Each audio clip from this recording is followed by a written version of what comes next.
suasana nyaman ya. Ini apa ini? Kenapa ini? Apa ini? Ngomong itu aja bukan itu. Bisa boleh. Apa enggak? Bawah ya. Oke. Ya. Oke, silakan.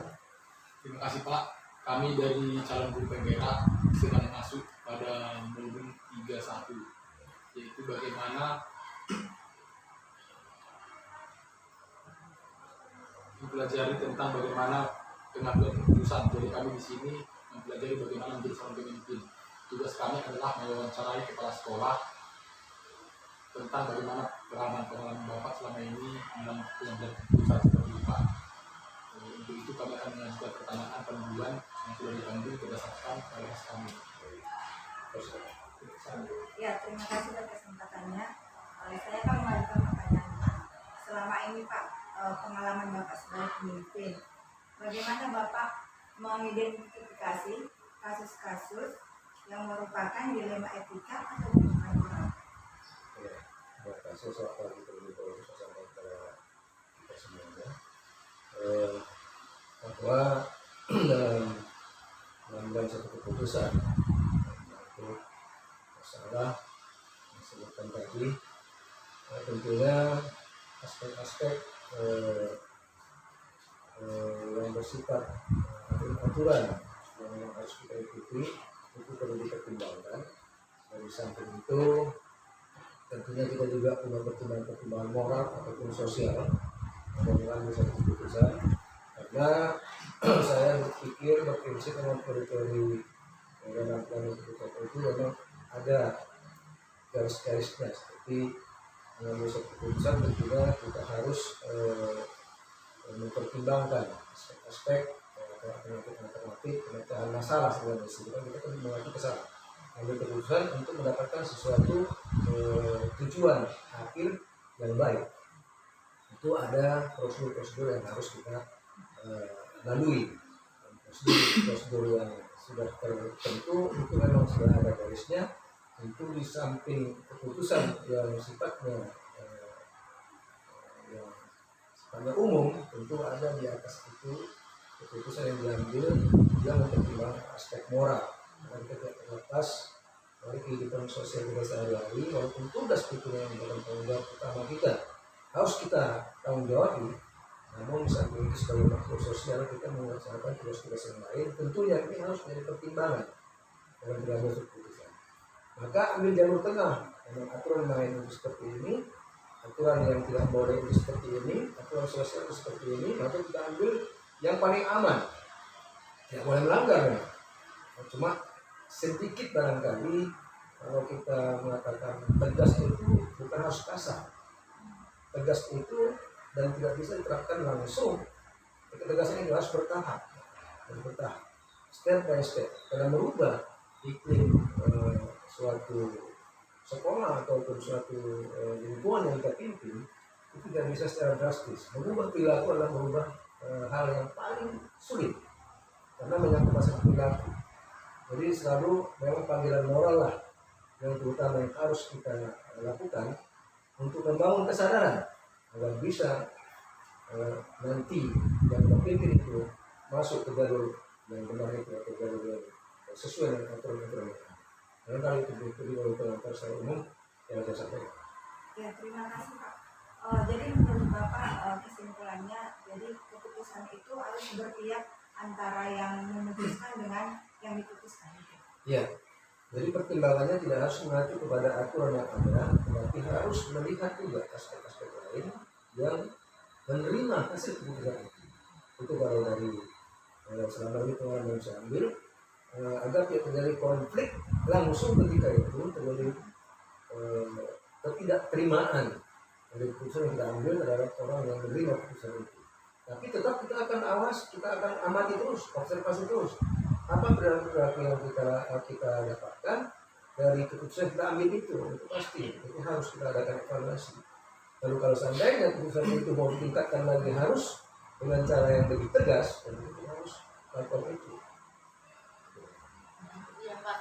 Selanjutnya Pak, bagaimana Bapak menjalankan pengambilan keputusan Pak bila seperti yang sebutkan Pak, kalau istilahnya mengacu kepada kebenaran dengan kebenaran kebenaran dengan salah ke kesalahan gitu.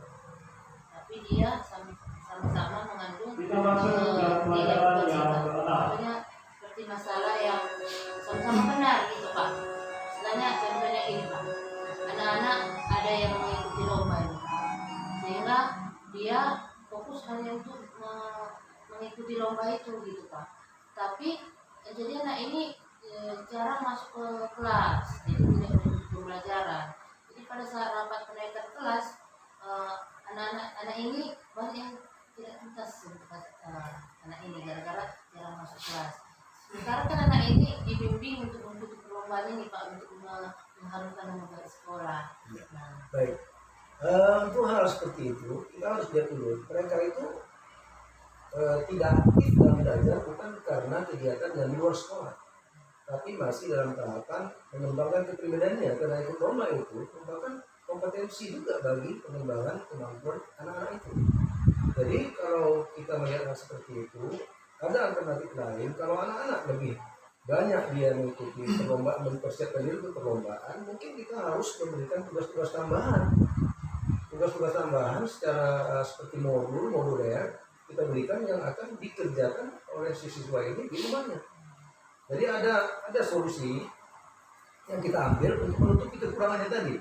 Kalau dia nggak bisa tatap muka dengan kita karena dia menyiapkan dirinya untuk perlombaan, maka tugas-tugas yang di luar daripada ketika dia mengikuti perlombaan itu kita berikan.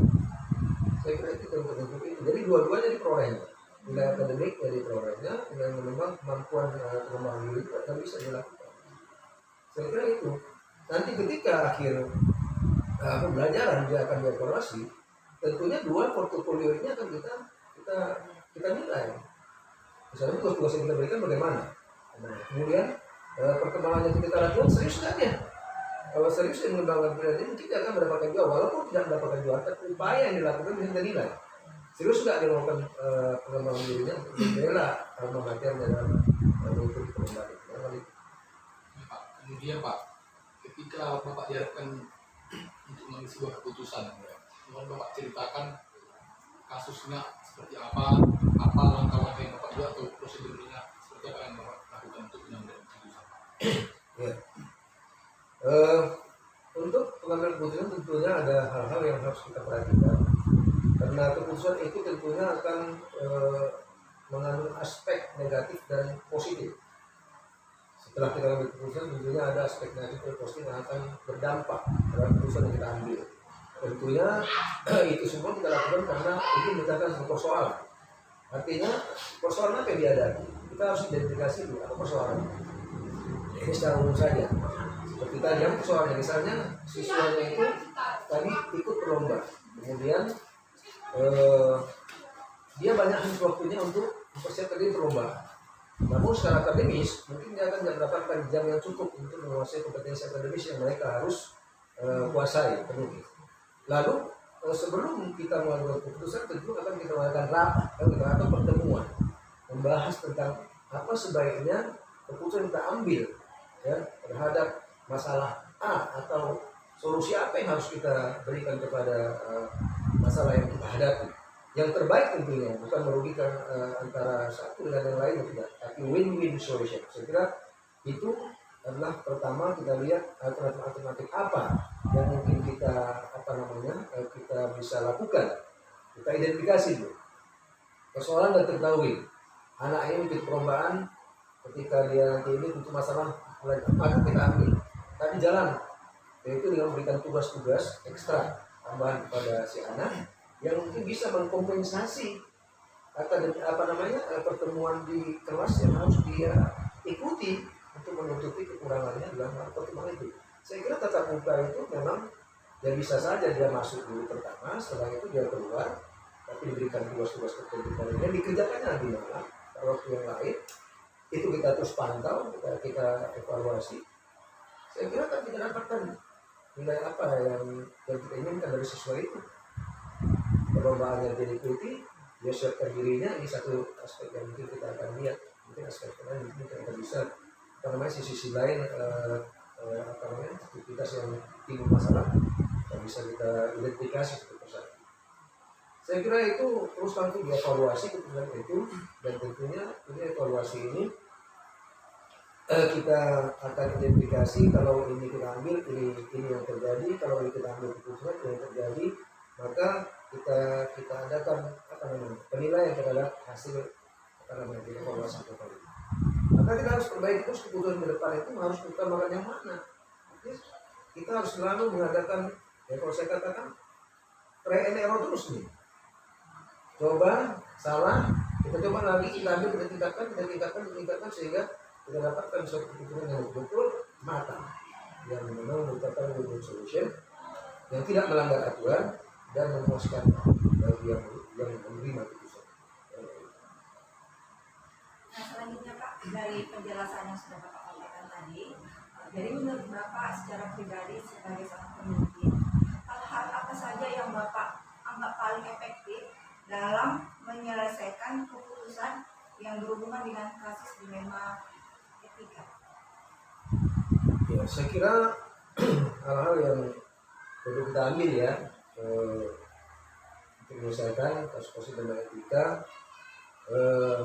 pertimbangan moral itu yang paling utama. Seperti saya sampaikan tadi, seseorang itu bisa dirubah perilakunya apabila cara berpikirnya berubah.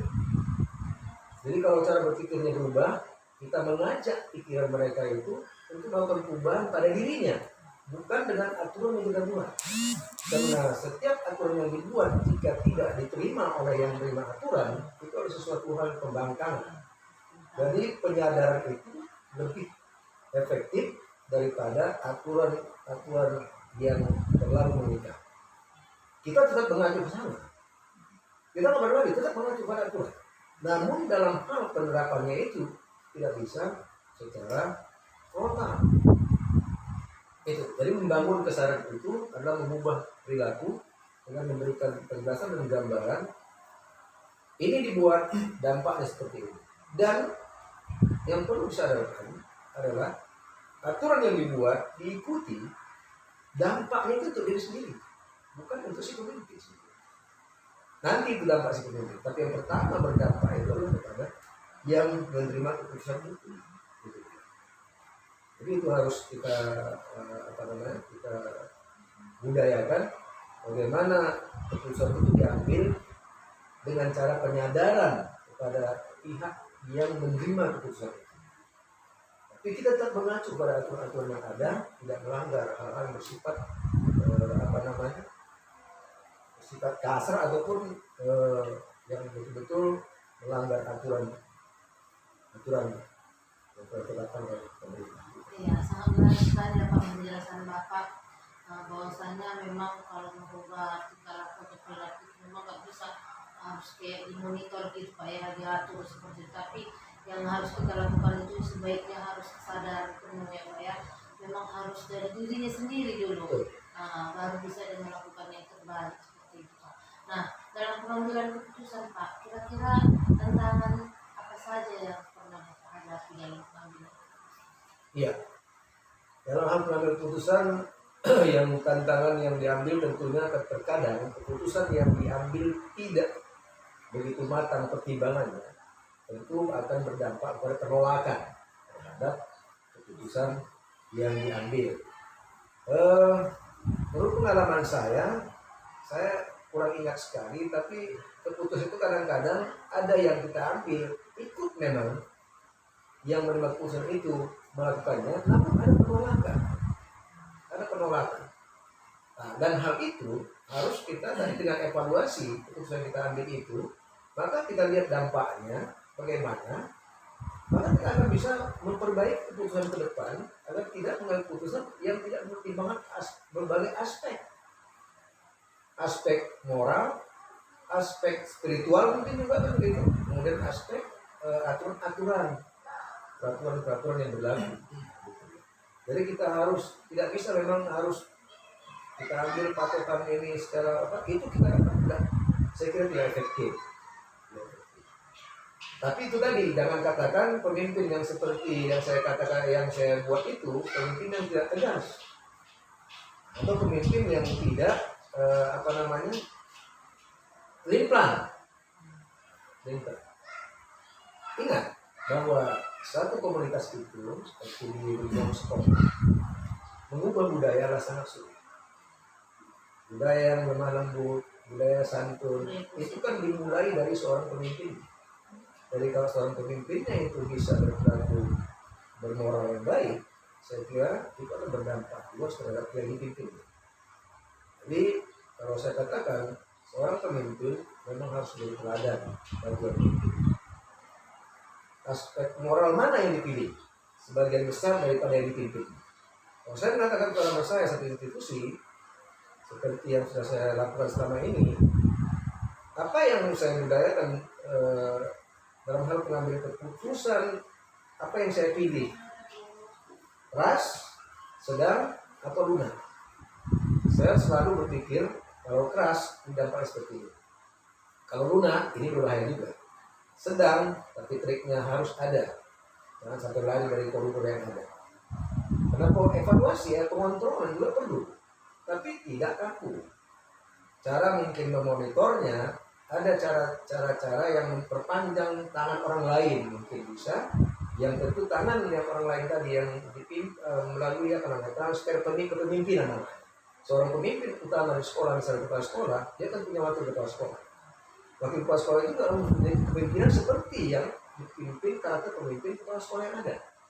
Harus sejalan dia. Nah, diimbaskan ke wakil kepala sekolah, dan wakil kepala sekolah akan bisa mengimbaskan kepada wakil kepala sekolah yang lain. Kalau wakil kepala sekolah yang lain akan bisa mengimbaskan kepada Kapolri, mengimbaskan kepada guru, sehingga budaya itu terbentuk yang nantinya akan menjadi suatu budaya yang yang mapan di tempat itu. Dan semua orang nyaman dengan budaya itu. Kenapa? Karena kesepakatan bersama. Tapi tidak lari dari keputusan atau aturan yang ada. Saya kira itu yang paling aman. Cuma kontrol tadi memang perlu ada terus kita lakukan, ya, pemantauan, tapi mungkin bukan langsung pemimpin yang memantau. Perpanjang tangan wakil kepala sekolah juga ada, wakil kesiswaan ada, wakil satgas ada, wakil untuk humas industri juga ada 4, ada kaprodinya lagi. Saya tahu kalau menurut saya katakan bukan hanya kaprodi, juga guru BK. Kalau selama ini saya memimpin itu, kepemimpinan saya seimbaskan kepada semua, bukan saya one man one vote jadi saya imbaskan, saya berikan wewenang itu kepada rekan-rekan saya supaya semuanya bisa bergerak, semuanya bisa mengambil keputusan benar. Dengan cara membangun kesadaran tadi tentunya. Memang saya orangnya nggak kaku, karena saya selalu belajar, mengamati. Itu yang paling penting. Kita jangan sampai menjadi orang yang tidak berhenti belajar. Karena ada kata orang bijak itu ya, ketika kita berhenti belajar, kita adalah pemilik masa lalu. Dan ketika kita terus belajar, kita adalah pemilik masa depan. Pak, kemudian Pak, ketika Bapak dihadapkan ke sebuah kasus atau masalah atau sebuah cara yang harus diambil sebuah keputusan, mungkin dari beberapa pertanyaan ini nanti sudah ada yang Bapak jawab. Namun saya akan bertanya lagi, apakah jika Bapak dihadapkan ke sebuah kasus atau masalah ini, Bapak langsung menyelesaikan di tempat, atau Bapak memiliki sebuah jadwal untuk menyelesaikannya, atau apa prosedur yang Bapak jalankan untuk mengambil sebuah keputusan? Ya, satu keputusan terkadang ada kalanya diperlukan cepat. Ada di ketika ada kalanya diperlukan mungkin pada waktu tertentu. Kita harus melihat situasinya. Ketika diharapkan kita harus cepat mengambil keputusan, maka itu diperlukan insting yang bagus dalam memutuskan itu. Dan itu tentunya tidak bisa serta-merta ada pada diri kita. Itu kita harus mematangkan diri kita terlebih dahulu dengan banyaknya menghadapi kasus-kasus yang kita tangani dengan kunci dan kesabaran. Saya kira nggak boleh dengan emosi. Saya kira soal nggak boleh dengan emosi. Harus dengan akal sehat. Harus dengan pikiran jernih. Harus dengan landasan ketuhanan atau spiritual. Harus dengan landasan spiritual. Ya, kesabaran. Jadi itu triknya. Saya kira poin-poin itu harus digarisbawahi. Dan sejak keputusan diambil yang salah, tentu akan mengakibatkan kerugian kepada orang yang menerima keputusan. Dan penilaian terhadap kepribadian pemimpinan kita akan diuji. Keputusan yang salah akan berdampak negatif bagi yang menerimanya dan menurunkan kredibilitas kita sebagai pemimpin. Itu dia sih. Makanya kita harus ambil jalan tengah, win-win solution, tetap mengacu pada aturan yang ada, tidak menyimpang dari itu.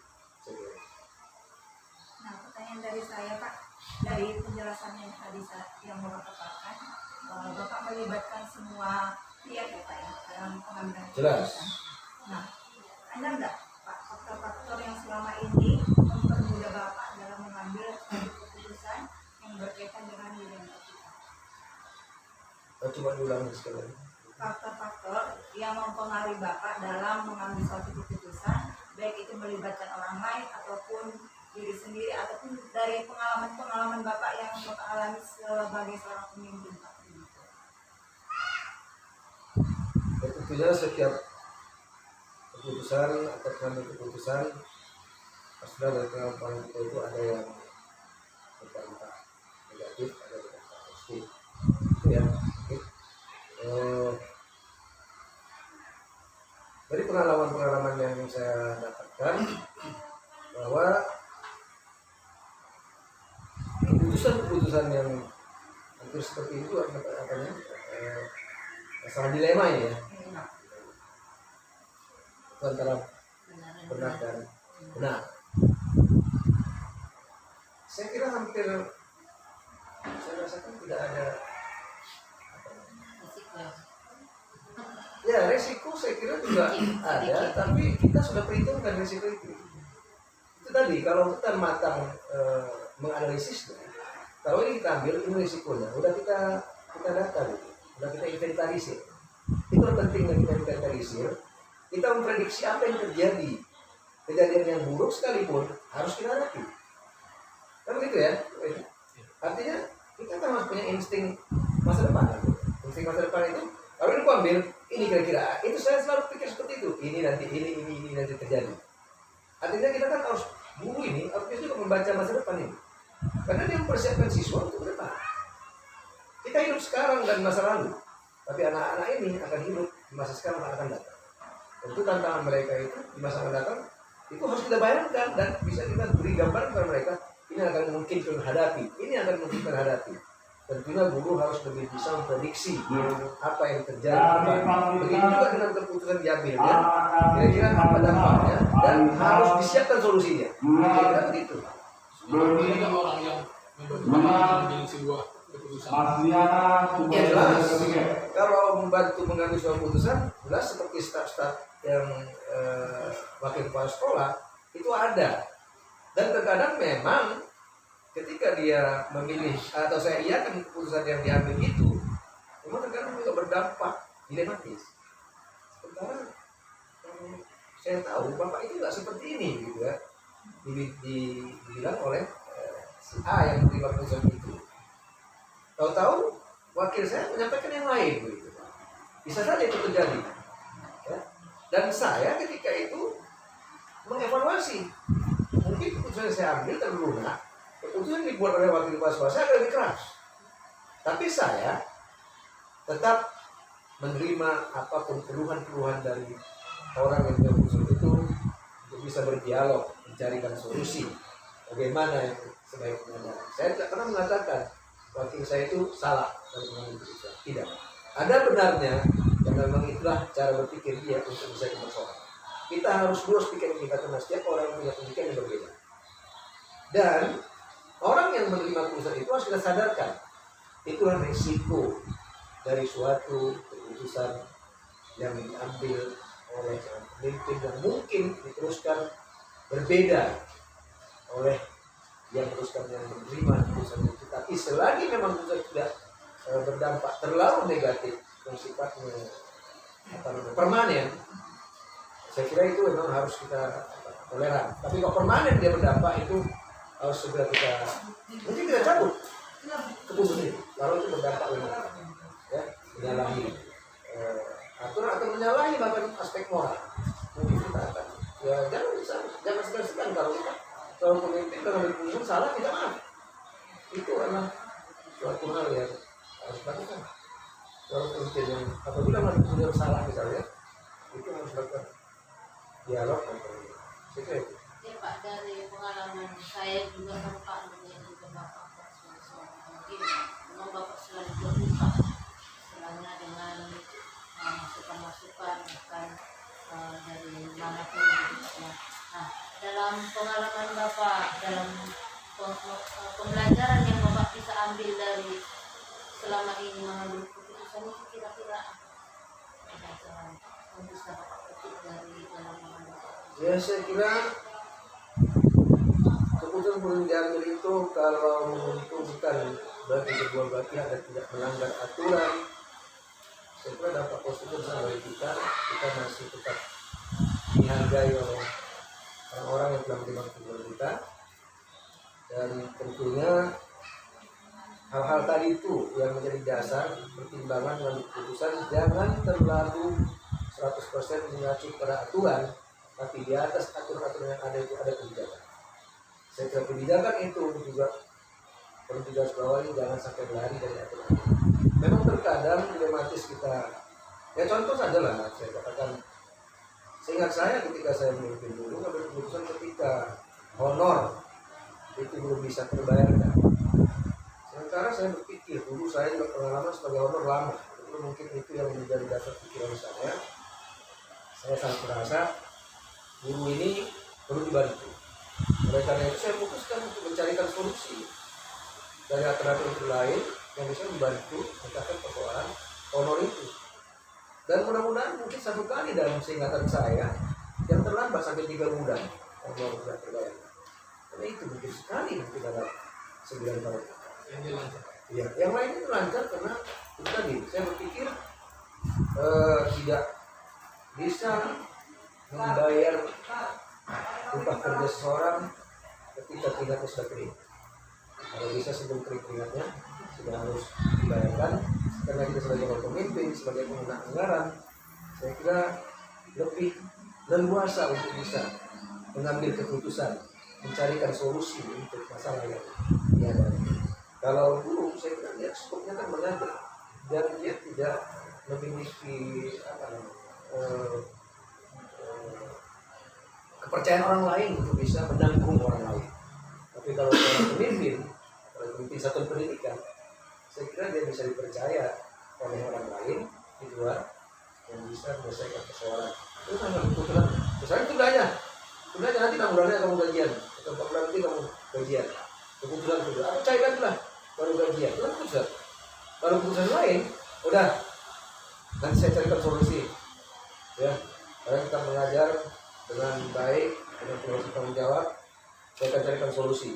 Saya akan putuskan, saya akan bayar gaji itu tepat waktu. Tak perlu tahu yang menerima keputusan itu kok bisa menang ya, bayar honornya. Tak perlu tahu. Hanya pemimpin itu yang tahu bagaimana menyelesaikan persoalan. Berarti Pak, pembelajaran yang bisa Bapak ambil harus berkesan sama kepada orang lain. Ya, saya kira itu. Jangan sampai keputusan kita itu banyak merugikan dari orang lain. Lebih menguntungkan. Karena kita seorang pemimpin tentunya ditunjuk oleh Yang Maha Kuasa ya. Tentu ada titipan amanah yang harus dia kerjakan. Harus memberikan terbaik kepada yang ditunjuk. Oke. Terima kasih Pak, telah meluangkan waktunya. Dari sesi wawancara ini kami juga belajar banyak apa yang telah Bapak sampaikan, sehingga kami bisa belajar dari pemimpin kami. Kami bisa belajar banyak nilai-nilai kebajikan yang Bapak miliki, nilai-nilai kemanusiaan yang mungkin bisa kami tiru. Dan juga suatu saat nanti kami bisa menjadi pemimpin seperti Bapak. Jadikan ya Pak, tugas kami dari Calon Guru Penggerak pada 31 tentang pengambilan keputusan berbasis nilai-nilai kebajikan sebagai pemimpin. Terima kasih juga kepada Ibu dan Bapak dari 3 guru penggerak ini ya. Salam kepada guru penggerak bahwa dikatakan guru penggerak itu selain dia bisa menggerakkan dirinya, juga bisa menggerakkan rekan-rekan yang lain, bisa bergerak maju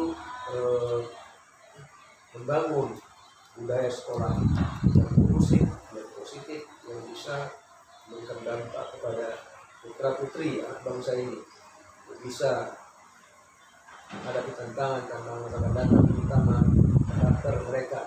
Ya, karakter mereka itu yang harus diperbaiki apalagi di SMK itu karakter yang utama, ada etos kerja namanya, ada soft skill dan hard skill. Itu soft skill itu adalah perilaku, dan hard skill itu keterampilan yang dimiliki. Dan perilaku kerja itu utama jujur, tanggung jawab, disiplin, kerjasama, kreatif, inovatif. Itu. Terima kasih atas pemberian wawancara kepada saya. Saya merasa kesan juga karena saya masih dihargai sebagai mantan pemimpin di satu pendidikan ini. Saya berharap ibu semua dan bapak juga menjadi pemimpin nanti di satu pendidikan di mana pun berada. Teruslah perbaiki karakter diri, karena karakter diri kita jaminan pribadi yang jadi orang yang dia. Selalu berkata lemah lembut santun dan selalu menghargai orang lain. Terima kasih.